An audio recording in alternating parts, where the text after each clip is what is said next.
বিসমিল্লাহির রহমানির রহিম। এই জুলাই আগস্টের বর্ষপূর্তিতে আজকে বিএনপির আয়োজনে এই অনুষ্ঠানের যে সম্মানিত প্রধান অতিথি দেশনেত্রী বেগম খালেদা জিয়া এবং এই অনুষ্ঠানের উদ্যোগ আমাদের বিএনপির অ্যাক্টিং ভাইস চেয়ারম্যান জনাব তারেক রহমান সহ আমার সামনে উপস্থিত আমাদের সহযোদ্ধারা, সকল সিনিয়র নেতৃবৃন্দ, আমার ভাইয়েরা বোনেরা, সবাইকে আসসালামু আলাইকুম। আমি বক্তব্য বেশি বড় করব না, অল্প কিছু কথা বলি। গত 17 বছরের ফ্যাসিস্ট আওয়ামী লীগের ক্ষমতায় থাকার ভিত্তিটা ছিল মানুষের ভালোবাসা না, ভোট না, বরং ভীতি। গত 17 বছর গুম খুন হত্যা করে মানুষকে একটা ভয়ের মধ্যে রেখেছিল, ভীতির মধ্যে। কিন্তু আওয়ামী লীগ উপলব্ধি করেনি যে এই ভীতিটা একটা পর্যায়ে ঘৃণায় রূপান্তরিত হবে এবং এই ঘৃণা রূপান্তরিত হবে গণঅভ্যুত্থানে।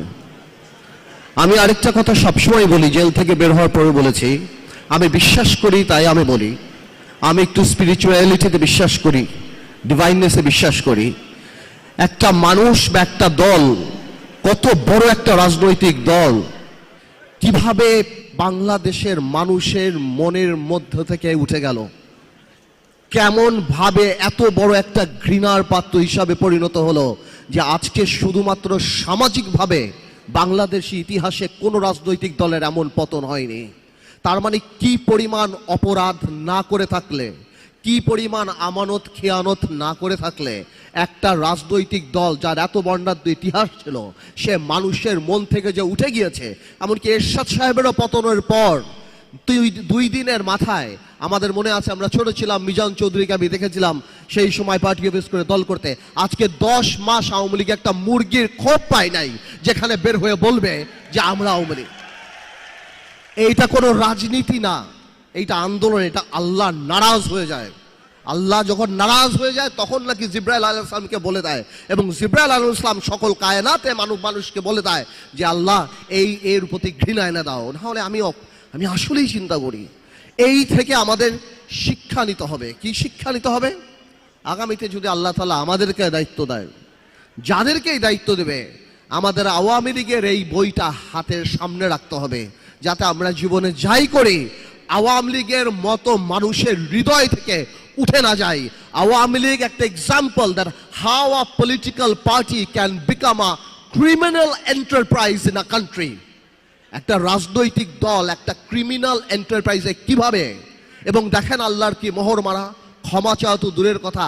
আজকেও আওয়ামী লীগের শীর্ষ পর্যায়ে একজন নেতার কথা শুনলাম, এই জুলাইয়ের অভ্যুত্থানকে তারা নাম দিয়েছে দাঙ্গা। তারা দাঙ্গা বলে আখ্যায়িত করেছে। এটা মানে কি? এই যে মনে আছে যখন আবু সাইদকে গুলি করা হয়েছিল, বলেছিল তারা ড্রাগ এডিক্ট। তার মানে আমাদের এই অর্জন, আমাদের যে স্বাধীনতা, তাদের যে পরাজয়টা, এটা তারা এখনো মেনে নিতে পারছে না। আমি খালি একটা ছোট্ট অনুরোধ করব বিএনপিকে, যেহেতু ইনশাল্লাহ বাংলাদেশ জাতীয়তাবাদী দল সামনে যাবে। গত 9 মাসে আমি বিএনপির মধ্যে সাংঘাতিক ইনক্লুসিভিটি দেখেছি, মেন্টালিটি দেখেছি, সবাইকে নিয়ে কাজ করার। এটাকে আমি অত্যন্ত সাধুবাদ জানাই। কিন্তু আমি একটা অনুরোধ করব, সব কিছু জাতি গঠন প্রক্রিয়া এক হবে না, তাহলে তো ডেমোক্রেসি থাকে না। হয়তো অনেক জায়গাতেই অনেক কিছু থাকবে, অনেক কিছু একমত হবে না, কিন্তু আমাদের সবার একটা জায়গায় এক থাকতে হবে। কারণ সেটা হলো কি, আওয়ামী লীগ যাতে আর রাজনীতিতে না আসতে পারে। আনলেস রিফাইন্ড কেন থাকতে হবে আমি সেটাও বলি। আমি জানি এই কথাটা হয়তো অনেকের ডেমোক্রেটিক লাগবে না, কারণ বাংলাদেশের 4 থেকে 5 কোটি মা মনে করে আওয়ামী লীগ আসলে তাদের সন্তানদেরকে মেরে ফেলা হবে। যারা ওই মিছিলে নেমেছিল তারা বিশ্বাস করে যে ভিডিও দেখে বের করে কারা মিছিলে গিয়েছে তাদের বের করে খুন করা হবে। আপনার মনে রাখতে হবে, for a special criminal you need special law. আপনি সাধারণ ল দিয়ে স্পেশাল ক্রিমিনালের বিচার করতে পারবেন না।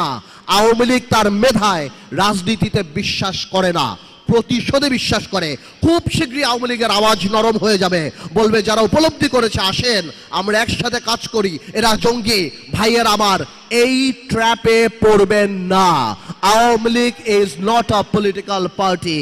বাংলাদেশের প্রত্যেকটা মানুষ যারা ফেসবুকে লাল করেছিল তাদের জীবন লাল করে ফেলবে, ধ্বংস করে বলবে। এই একটা জায়গায় খালি আমরা থাকি, দ্যাট আওয়ামী লীগের ব্যাপারে পুরা জাতি আমাদের একসাথে থাকতে হবে। আমি আবার আন্তরিকভাবে ধন্যবাদ জানাচ্ছি এই ধরনের অনুষ্ঠান করার জন্য।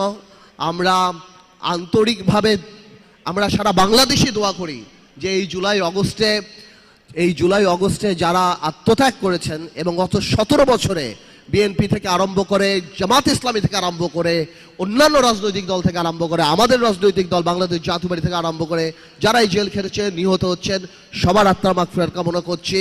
ইনশাল্লাহ নতুন স্বপ্ন আমরা দেখব, নতুন ভাবে দেখব। আমাদের মধ্যে বিভেদ থাকতে পারে, রাজনৈতিক দ্বিমত থাকতে পারে, কিন্তু আগামীর বাংলাদেশ ইনশাল্লাহ তারেক রহমানের নেতৃত্বে হবে স্বপ্নের বাংলাদেশ।